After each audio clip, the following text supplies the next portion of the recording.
at my lips. Bigger. Bigger. Boom. Bigger!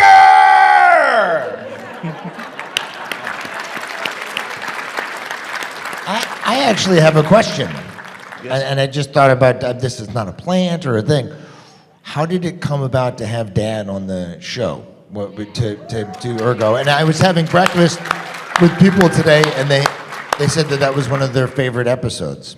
Ergo, top 5, easily. Yes.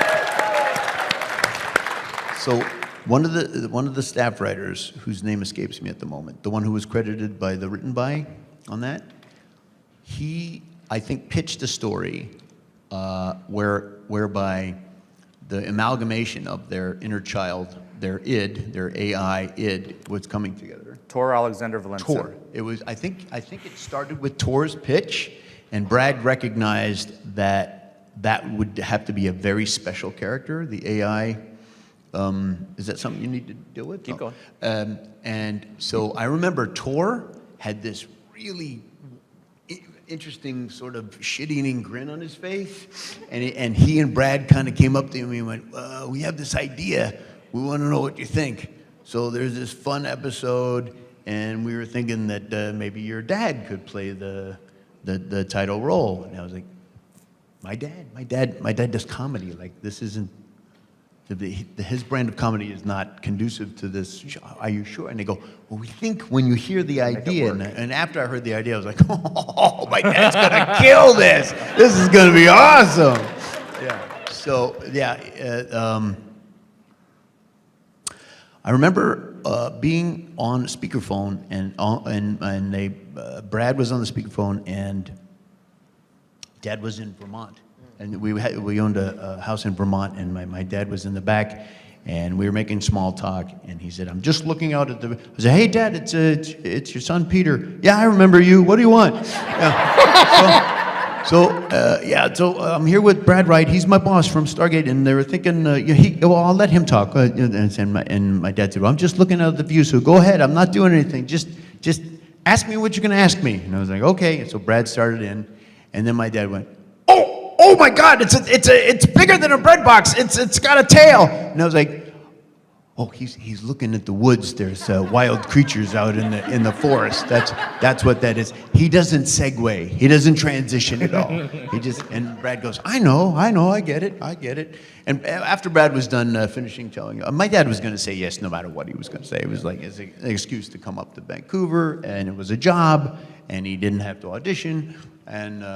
Which he didn't. See his child. Yes, yes, that was all part of it. So I mean, my dad was like, "Oh yes." He's like, "Well, we haven't finished this. It's not just one character; it's 2 characters. Is it Togar?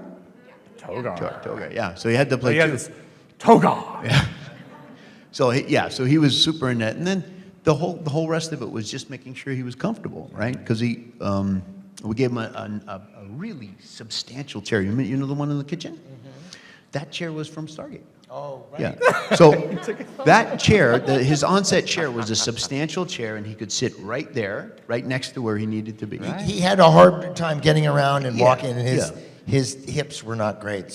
So and you can kind of tell when he's moving around, but he was so full in every other aspect of that.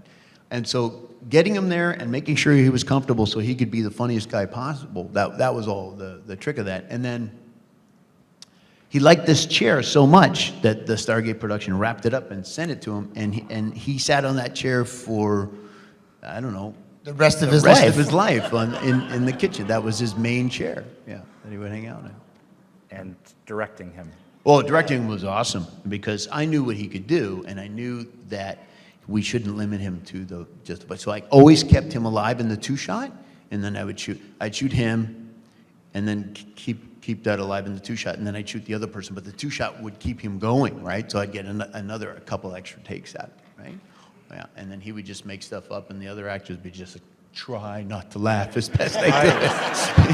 Christopher Judge said, you want to go and see some bloopers. Yeah. The Ergo, the amount of, apparently, according to Christopher, the amount of tape, film that you guys went through was fairly extreme. Quite a lot. So. And then to Brad Wright's credit, I only had a certain amount of time in the editing room, so I put in all the jokes that I thought were there. But Brad went even deeper, and he went to he mined all the gold nuggets, and also it was up to him to elaborate how much do we dare go with these Urgo jokes or not, right? And God, that was a good he was question. so great. Yeah, that was a good one. Yeah.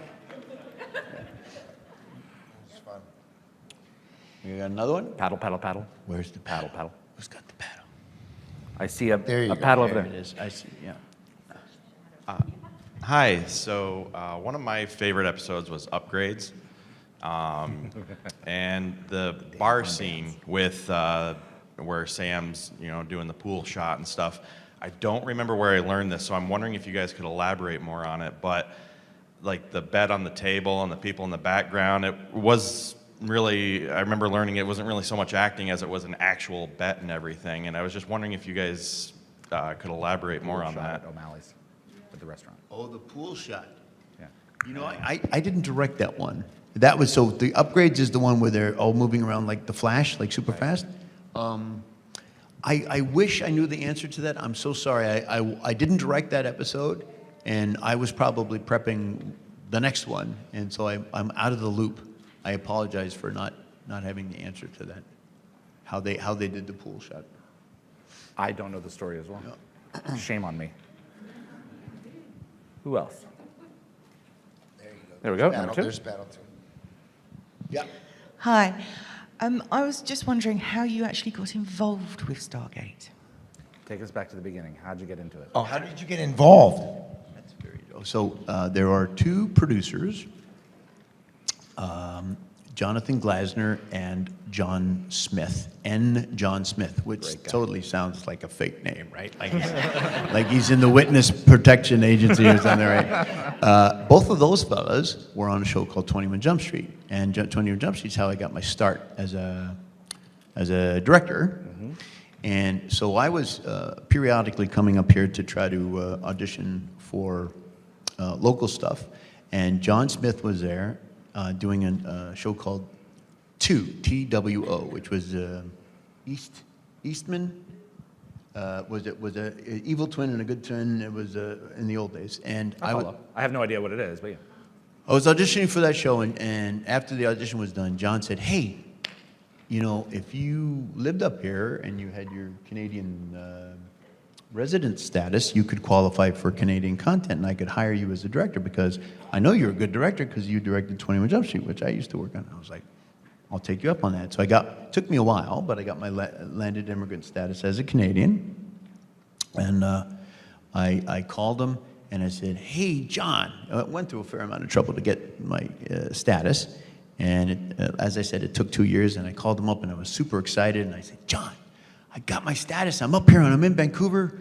Do you have a job for me?" And he's like, "Well, 2's canceled, so I don't." And then this other show that I'm working on, Stargate, has all the jobs are full, but you'll be the first alternate. And I thought basically he was giving me the heave-ho, like you went through all this trouble for nothing. You're not going to get a job. And then Mario has a party, as it happens. Dropped out of his directing assignment to go do a movie of the week, which was a better deal for him, which left an opening for me. So John said, "Well, we're going to slot you in." And Jonathan Glasner knew who I was already from having worked with him. So he said he had his blessing as well. And I had never worked with Brad White before that moment, but. My job on that first show was just to endear myself to the cast, especially Richard Dean Anderson, because if he doesn't like you, you're out, man. So I was like, I'm going to try to do the best I can and get through this, and it went well. The courting phase went well, and they had me back. And that's the fastest way I could tell that story. Thank you for your question.